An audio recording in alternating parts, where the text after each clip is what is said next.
Welcome to the Counselling Tutor Podcast, the must-listen-to podcast for students of counselling and psychotherapy. Here are your hosts, Rory Lees-Oakes and Ken Kelly. Hello and welcome to the Counselling Tutor Podcast with me, Rory Lees-Oakes. And with me as always, the counter-transference to my transference, Mr. Ken Kelly. How are you doing today, Ken? I'm exceptionally well. Thank you very much for asking, Rory. How do you find yourself today? I find myself wet. I've just been outside and Counselling Towers is absolutely immersed in water. It's raining. Like it. Well, we don't have a wet episode today. In fact, we have an important episode. And I think maybe an episode that I would like to ask right at the top of this episode that you might share with your peers, students on counselling courses, but not just that, actually practicing counsellors. It's important topics that we're covering today, specifically the first topic that we're going to be opening with, and that is self-harm. This has been in the news quite a lot recently. There is definitely a rise in the reporting or the identification of self-harm, and Rory and I are going to be speaking about that and giving you some really good links to some further training, research, and reading that you can do. Going into practice matters. Now, this is an exciting one because I'm reading from my clipboard, and today, practice matters. Now, practice matters is basically where we take important stuff that links into the practice when we're actually in with the client. We're going to be talking about shrinking people. So I have this picture in my mind, Rory, of you wheeling in the shrinking ray. Tell us what we can expect. Well, one of my CPD sessions many years ago was to use the shrinking ray gun. And the people we're shrinking maybe are those people in our client's history who may have been abusers or have been neglectful or maybe have been really bullying. And I think part of a therapist's role is to help clients realise where they are in the here and now. So I'm going to be talking a little bit about how we shrink people of the past who may have been nasty or horrible or abusive to clients. And it really does link to what is being talked about a lot in the profession at the moment, which is trauma-informed practice.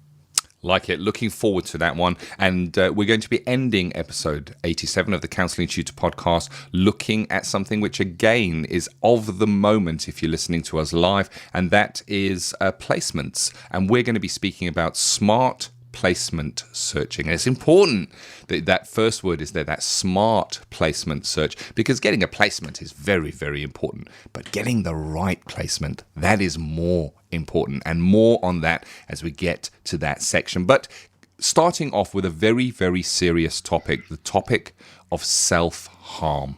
Rory.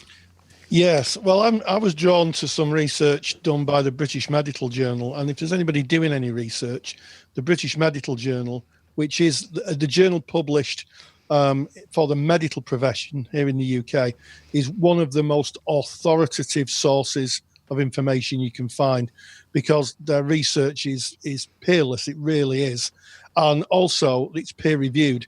So I'm not sure if that's an oxymoron, that peerless and peer reviewed, but what I'm trying to get over is the high quality of the research. That's what I'm trying to get over, and it's peer reviewed. So before they publish anything, they have other doctors look at it and other researchers before it goes, because it goes to the medical profession, and doctors and medical professionals make their opinions on what is actually published in this periodical. And I was drawn to an article that said 70% rise in incidence of self-harm in teenagers since 2011.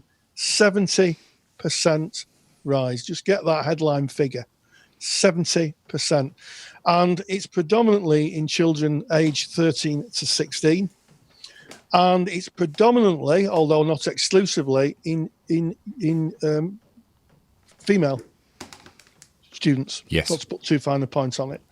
And it's becoming an area of concern, and there's some other research, and I'm going to put a lot of links into the page. So if you go to counsellingtutor.com, find the podcast section. When this podcast is published, you will find lots of links. There's another podcast with the researchers talking about it.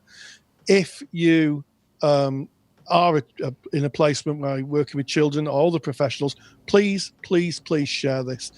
It is just a stunning figure, isn't it? 70% increase. It is. It's astounding, and I think we need to start off by kind of maybe giving a definition of what self-harm is. And before we do that, I just want to share with you an eye-opener for me. I had the opportunity to work as a counsellor within a college, so working with the exact age group that you've kind of mentioned there, Rory, about 15 to 18 years old.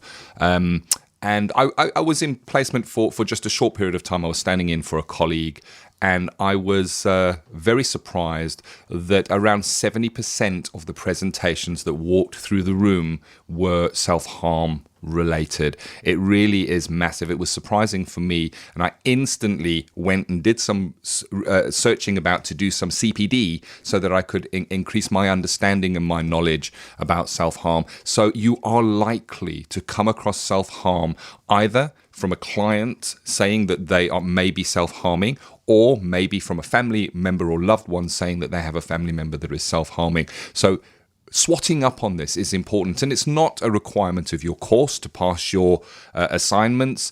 It is, I think, just good practice for yourself as a counsellor. So Rory has already given you the where you can find all those links. It's counsellingtutor.com. Click on the podcast tabs, go to episode 87, and all the links are going to be there for you. So Rory, can we kind of start off just by defining what self-harm is? What does it look like? What might a person who is self-harming do? Well, I mean, the spectrum is very, very wide, but generally speaking, cutting, using sharp objects to cut arms or legs. A lot of people will cut their legs because it can't be seen. Sometimes poisoning, sometimes trichotillomania, which is pulling of eyelashes, pulling of hair. The list really goes on. Anything really that damages someone. And what we have to be very careful of is when people present with this, we don't want just to think it's just a silly teenage fad or they're being silly. In years gone by, one of the ways of punishing self-harmers, they would go to A&E, and this is a long time ago, and certainly isn't the practice now. I want to make that clear. But a long time ago, maybe in the 70s, they would stitch the wounds up without any anaesthetic to teach them a lesson. Can you believe that? And now, of course, we're more well-informed, and it realised it basically is a cry for help. When someone self-harms, it can be a cry for help, or it can be that the physical pain of the self-harm masks the emotional pain that they're going through. That's my observation, and that's what other professionals conclude. And in fact, that's what the clients that I work with, because like you, Ken, I was a school counsellor, and usually that was it. They would self-harm because they were going through so much emotional pain. The physical pain just took the mind off it, quite frankly. 100%. Kind of going into why people might do that. There is a release. There is a reported release in self-harm. There is often a cycle attached to self-harm where the acting out process will be the harming of self, whatever form that may take. And then following that, immediately after and during the self-harm, there is a release. There is a distancing from the pain that the person is feeling. And the physical pain is manageable, it is controllable, and it is controlled by them. Whereas very often the emotional turbulence that might be going on in that young person's life at that time is not controllable by them. It might be external, it might be parents, it might be teachers, it might be the course it might be their friend base. It's not controllable by them. Where the pain is, they get to be in full control of that pain. And there is an immediate release followed by a almost instantaneous feelings of guilt, self-remorse. Why am I doing this? I'm finding myself here again. That's it. I'm never going to do this anymore. I can't believe I keep on finding myself in this position.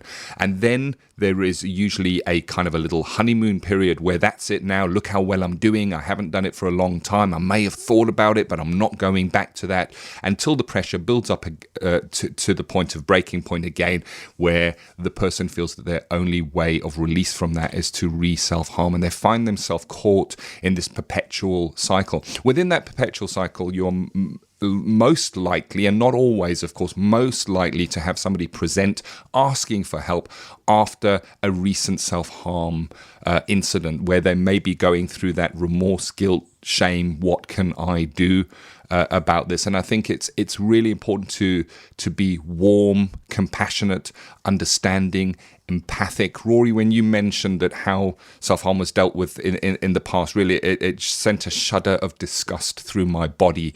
These are human beings that are struggling, and that is their way of coping. They don't need judgment, they don't need persecution, and they also don't need panic from a counsellor of, oh, self-harming, we better put a whole pile of stuff in place. Yes, we need to work considered, and yes, we do need to look at putting support in place, but the first point of contact is to be understanding, warm and non-judgmental for what the person is bringing. We don't say to them, oh, we know, you know that's wrong, don't you? Or you need to stop that, because that's what they're hearing all the time. As counsellors, we're there firstly to warmly accept them as they are. Here, Ken, is what I would say to that. And also, there's a couple of observations about self-harm that may be useful. Sometimes people self-harm almost certainly because they want to mask the emotional pain they're going through. But some people actually like to see blood. So it's useful to really engage and have that conversation. You know, when someone says they're self-harming, don't kind of put it on the back burner or kind of put it to one side. Engage immediately with it and say, you know, can you tell me why you're self-harming? And I used to ask my clients, is it the pain or is it a mixture of the pain and seeing the blood? Because sometimes certain people will get a massive amount of release when they see blood. So really do engage with it. You know, there are some safe self-harming practices if you can self-harm yourself safely. You know, if you can get the young people away from using any form of blades, because the danger there is clear contamination, and also they may seriously cut an artery, and you know that can lead to death. They may bleed to death. Things like holding ice, that's pretty painful. And also, I used to have a big package of elastic bands in my little case that I used to carry around, and I used to give them that and say, flick that, it hurts like heck. Put the elastic band on your wrist, pull it as fast as you can, give it a flick. It hurts like hell, but the worst that someone's going to get is a nasty welt or maybe a bit of a bruise. Far better than cutting and maybe doing some really serious damage. And again, another play, if you're not sure about how to work with self-harm, get yourself some information. Do that CPD. Do that research as Ken did, because if you're working in a school, it's going to be something that comes up a lot. Definitely. And you know, the release that comes from the pain. And Rory, I think you've touched on such an important point there, where we got to look out for the dangers of things like infection, cross-contamination. Very often the self-harm process is hidden. So long sleeves might be worn to hide cut marks on the arms. It's hidden from the family, so it's very, very secretive. But the person could be harboring an infection that can be making them really, really ill. So being aware of that, really, really important. So the physiological the payoff is that when we harm our body, when our body is harmed in some way, our body compensates by releasing hormones, endorphins, and natural opioids to help us cope with the pain. This is biological. And in the self-harm process, those same chemicals are flooding the body. And there is an element of addiction to those chemicals, as we speak about the runner's high and all of that. And there can be a seeking for that, and at the same time the soothingness of that, and the maybe release from the emotional turmoil that person may be facing at that time. So I wanted to kind of just go back to where we started in terms of what you might see that. It can be from biting, it can be sticking one nail underneath another nail and pushing until it really hurts. And Rory, you mentioned something really interesting, poisoning. And I have worked with presentations of this. And what's really important, there may be cutting of the wrists. There may even be cutting of the neck close to the jugular vein. This is not suicidal behavior. It is far removed from suicidal behavior, but it can very often come across as looking like suicidal behavior. And it can, sadly, when it goes wrong, also result in the person's death. But generally, when you speak to someone who is self-harming, they will identify it as self-harm, not as a suicide attempt, even if it is on the wrists or near the jugular. And it is not their intention to end their life. It is their intention just to escape the pain that they are carrying within them at that moment. Such an important topic. Please share this with everyone you know that works in psychological health. Share this episode. It is episode 87, Counselling Tutor Podcast, counsellingtutor.com, podcast tab. Episode 87. The notes are there. The additional reading is there. The links are there. Serious topic. Absolutely.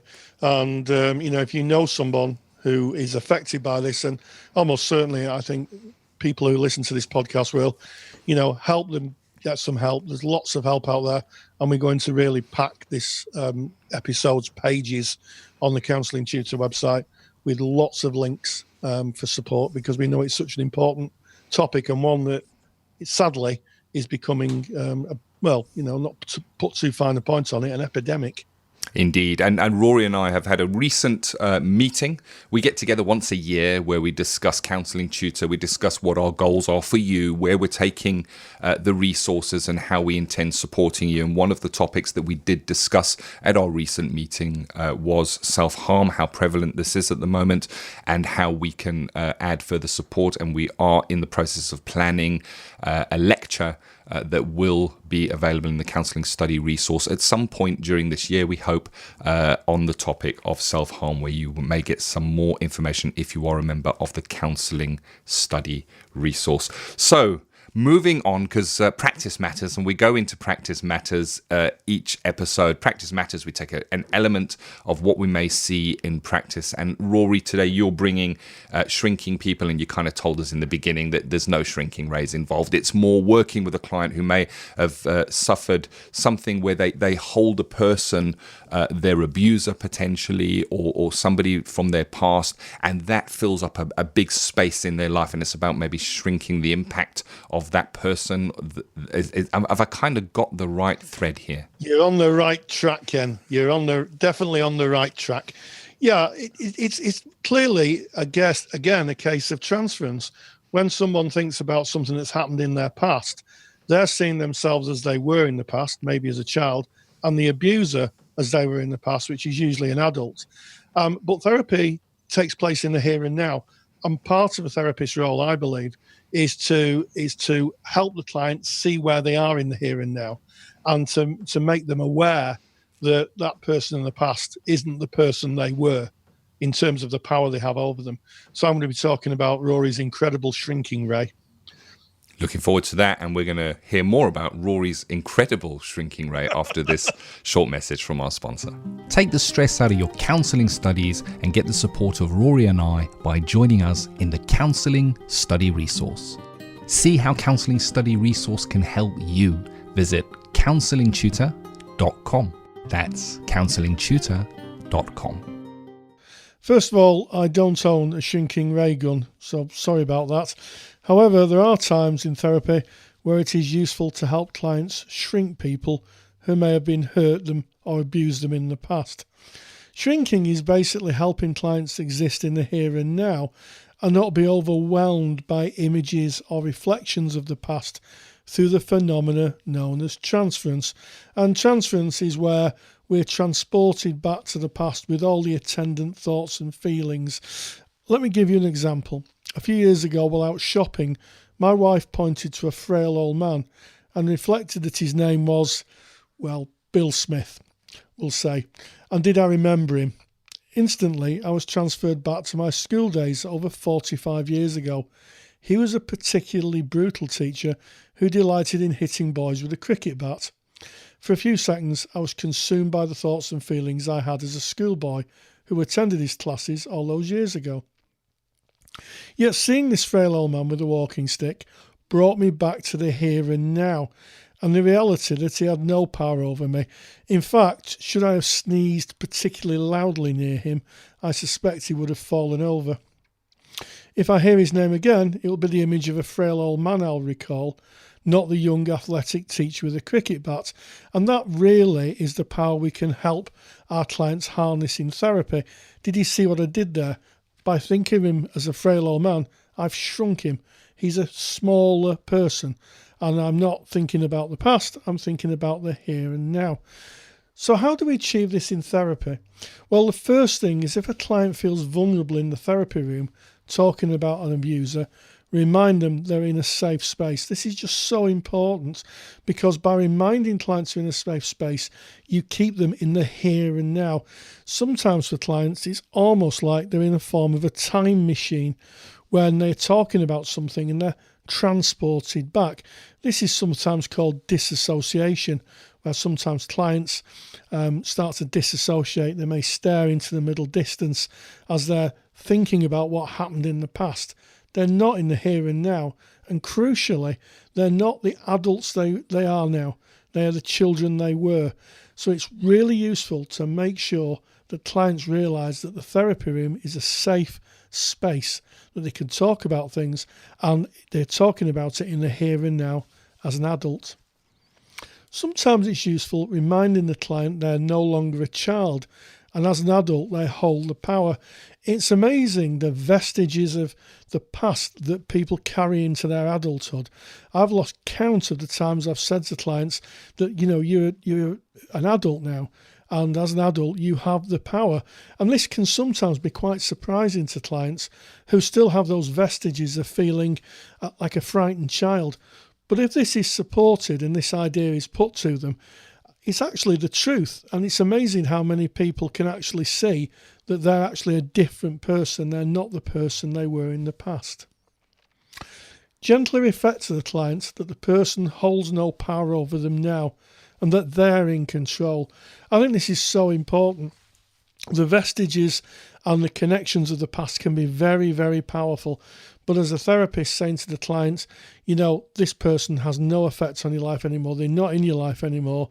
They don't have any control over your life anymore, if that's the case, can be very powerful, and it can split and cut those transferential links that the client may have carried for years. Get the client to speak to the frightened part of them as if they were talking to a child. What would they say? This, of course, speaks to inner child work, and inner child work is exactly that. The adult part of the person speaks, self-soothes, and supports that frightened child. And it's a very effective intervention in therapy because it allows the reality the client has, that they're an adult, that they're older, that they're more experienced, that they have the power, and they can literally talk to that frightened configuration of themselves, and to be able to self-soothe and self-control themselves. Incredibly important. If it's safe to do so, use two-chair work. Two-chair work is sometimes referred to as empty chair, and it's an idea from Gestalt. It has to be done thoughtfully and with a lot of consideration. But it's amazing that if you get a client to speak directly to someone from their past, they speak to them as an adult, not the child they were. This is so important.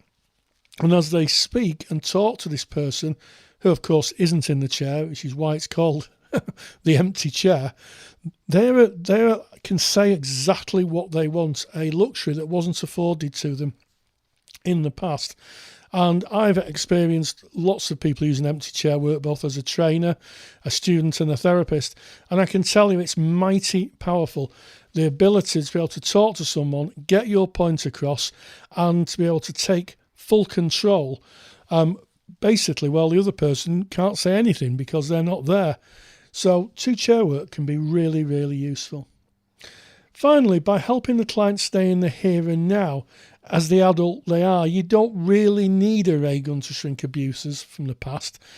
They reduce in size all by themselves. Thank you, as always, Rory. It's so informative, it's important, and it is something that you're going to see in your practice when a client comes in and they hold a person, an abuser, a thought in their head of something big. And if you want to get the blueprint, the diagram, the making diagram to make Rory's super shrinking ray, in other words, his super duper handout, then you can get that. And it's free. You just go to counsellingtutor.com.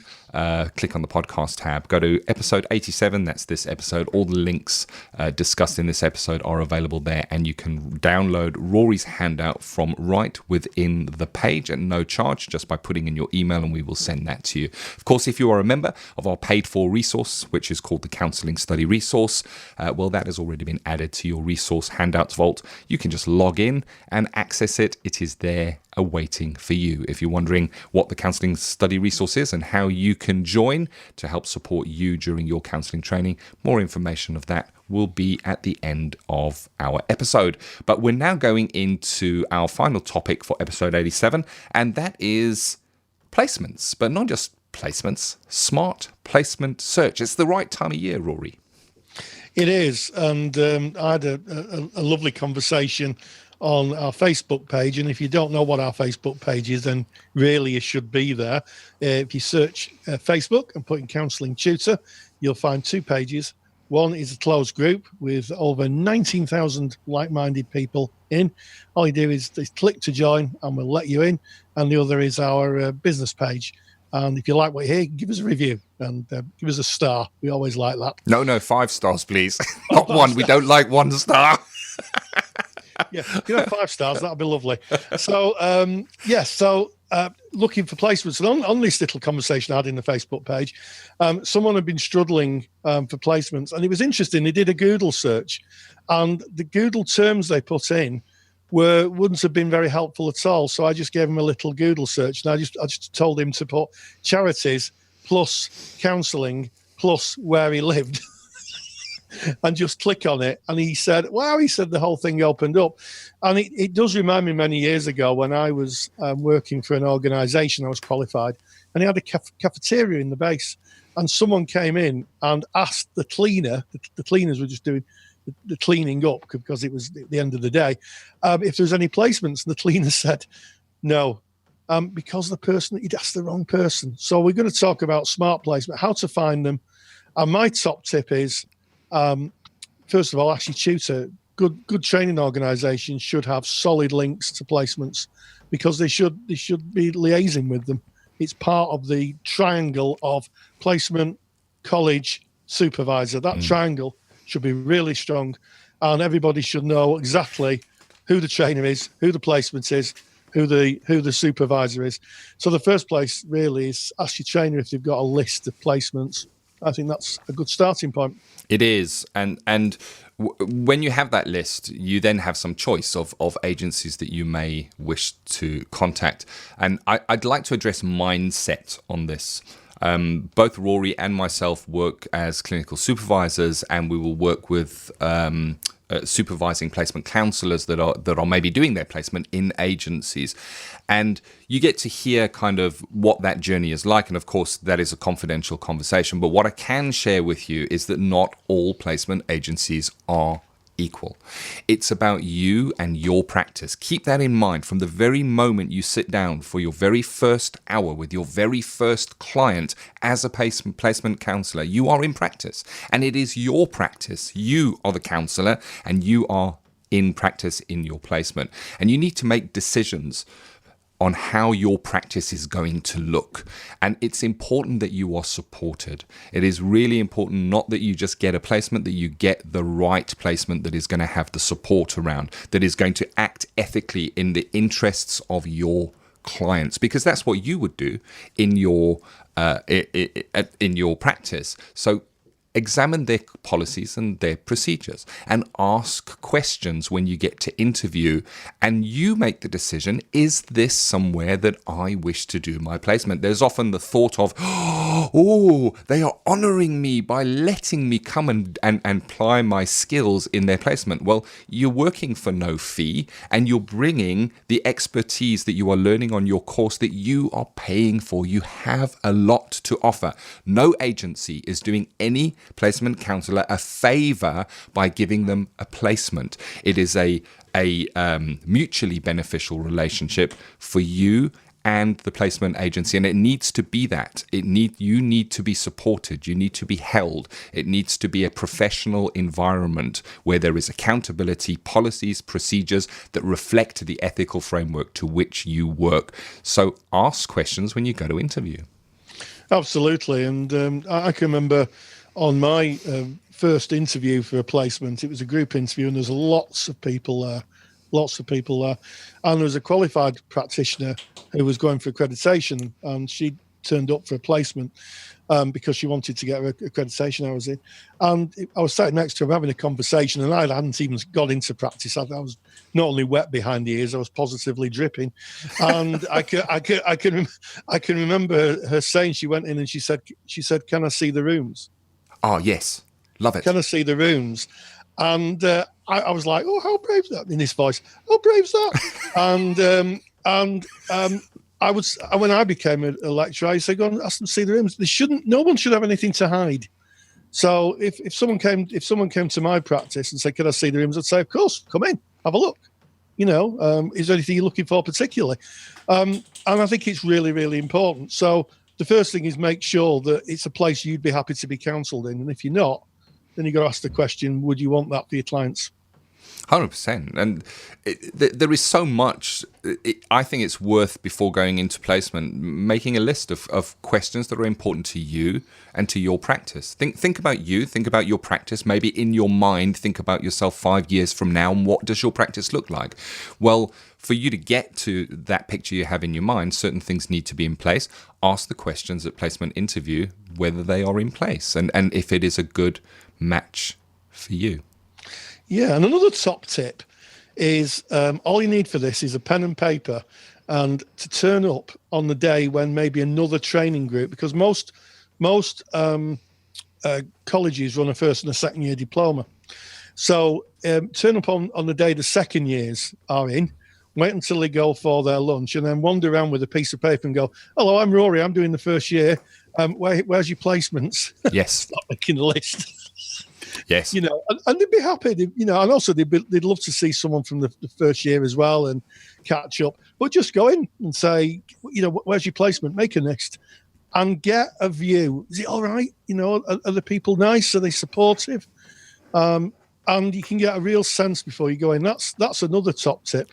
It's a lot easier to find a placement for those by asking those people who put my mouth in, who are already in placement. That's what I was trying to say. I like that. That really is a top tip. And maybe if you don't have access to anybody within your university, your college, your learning institution that is doing a placement, if you go for an interview and then they come back to you and say, "Yes, we'd love you to do a placement here," you can, of course, say, "Before I make my final decision, I would love to maybe speak to one or two of your other placement counselors just to get a feel." You kind of hold more aces than I would imagine.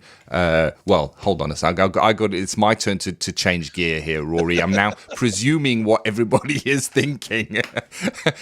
Experience shows from speaking with people who've gone into placement that they sometimes consider that the agency holds all the aces, and you hold more aces than maybe you would know. You've got the latest learning, which is fresh. You are eager. You're going in and you're offering a great service there.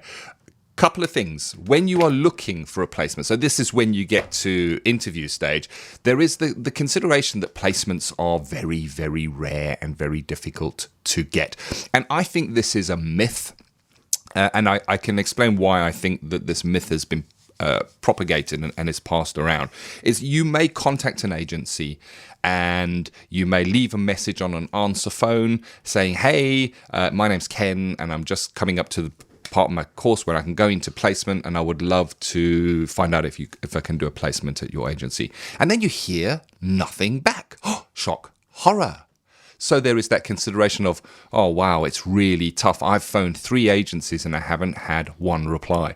So here's what's going on that you can't see on the other end of that phone. Many agencies are running on the minimum staff to be able to deliver the service. The agencies are traditionally funded with external funding, and funding is tight in all areas, specifically within the UK, after all the cutbacks. And very often, there is no big buzzing office where people are answering phones, taking messages, and getting back to people. Usually, not usually, sometimes, I can't say usually, sometimes there's just an answer phone that is maybe checked once a day, and the messages are written down on bits of paper to be handed to the right person, and it can be that that they're busy with other things and they can't get to that. So here's my top tip. Ask, and then ask again. Ask, and then ask again. If you phone an agency that you believe you'd like to do a placement in and you don't hear anything back, contact them again and say very politely, I left a message before, nobody got back to me. I just want to tell you I'm really passionate about what it is that you do. I'd love to meet with someone. And again, leave the messages, write a letter if you don't hear anything from the phone calls. Be persistent. Yes, that's the thing. Don't give up. And also, just to remind everybody, the sweet spot, if you like, for gaining placements is usually kind of between November and December. What happens is that the placements work out that you probably do all of September and October doing part of your course, which is professional and organisational issues, looking at ethics, confidentiality, and then they start to recruit, usually November time.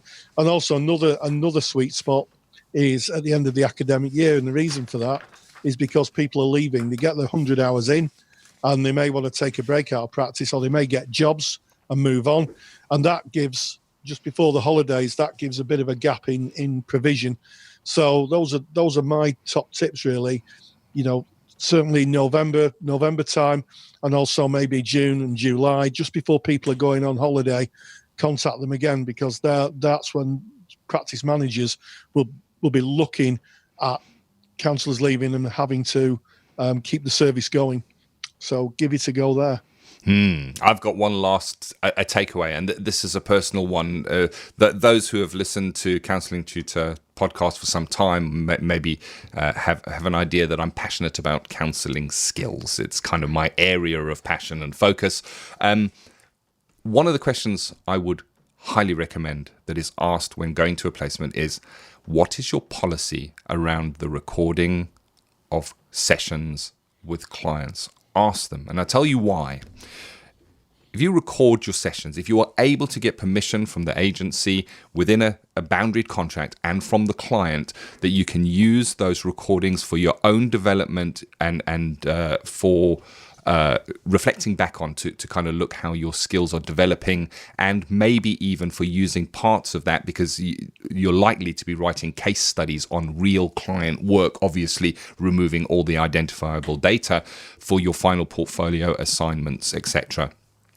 Having recordings is really, really helpful. Looking back to Carl Rogers mentions in a quote, and I don't remember the quote exactly, but he mentions that it is by far the greatest learning tool that he found during his time practicing and lecturing in this subject. And he would speak about how he and his students would gather around the recording machine and listen back and reflect on how the skills were being used and what effect those skills had within the relationship. I have worked as a supervisor, as mentioned before, and I've had supervisees who have mentioned, I'm not allowed, I can't record skills within my placement. So it might be an idea to ask when you go, if you want a list of questions, there's maybe one to put on there. What is your policies around recording of skills, and how is the client protected? Is there a contract in place around that? Yes, absolutely. And there are some places where you will absolutely will not be able to. 100%. Yes. And that's places like prisons, and also maybe places where you're working with survivors of rape and abuse, because there may be ongoing court cases. Always worth checking out. But yes, there are placements out there, and they're nearer than you think. I think it's just a case of finding them. But if you use those top tips that Ken and myself have shared with you, I'm sure that your placement finding journey will be a lot easier. You know what, Rory? I'm just thinking we're going to need to do a placement workshop at some time, because the top tips are kind of coming up as we go here. I could fill up another episode of Counselling Tutor Podcast with all the top tips, and I think it's a very real topic. It's a concern for many. Will I get a placement? Will I find the right placement? So maybe that's something we could look at. And hey, why not put your voice to this? If you think that Counselling Tutor Rory and I should hold a finding a placement workshop, maybe online on the internet, then let us know, and you can do that just by popping into our Facebook group. Rory's already told you where to find that. It's Counselling Tutor in Facebook. You'll find it. Knock on the door. We'll let you in and add your voice to this. Speak about what questions you might ask if you go to a placement, or what questions you did ask. I'd love to hear about that. Yeah, absolutely. So yes, we'll have to put that in the diary, but your views count. So if that's what you want, you tell us in the Facebook feed, or you can even drop us an email. You'll find our email addresses certainly on the Counselling Tutor page. Just drop us an email. We'd be really interested to hear from you. They're difficult to remember, our emails. Mine is ken@counsellingtutor.com, and Rory's is rory@counsellingtutor.com. So there it is. It is episode 87, Counselling Tutor Podcast. I hope you've got some benefit from this. I know I have. And again, a call out. Please share this episode, because we did kick off with something really important, not just to students, but to anybody working in a therapeutic capacity, and that is the topic of self-harm. Rory in Practice Matters covered shrinking of people, and we looked at smart placement search. This has been episode 87. Yep, and as always, at the end, stay grounded and stay safe. Take the stress out of your counselling studies and get the support of Rory and I by joining us in the Counselling Study Resource.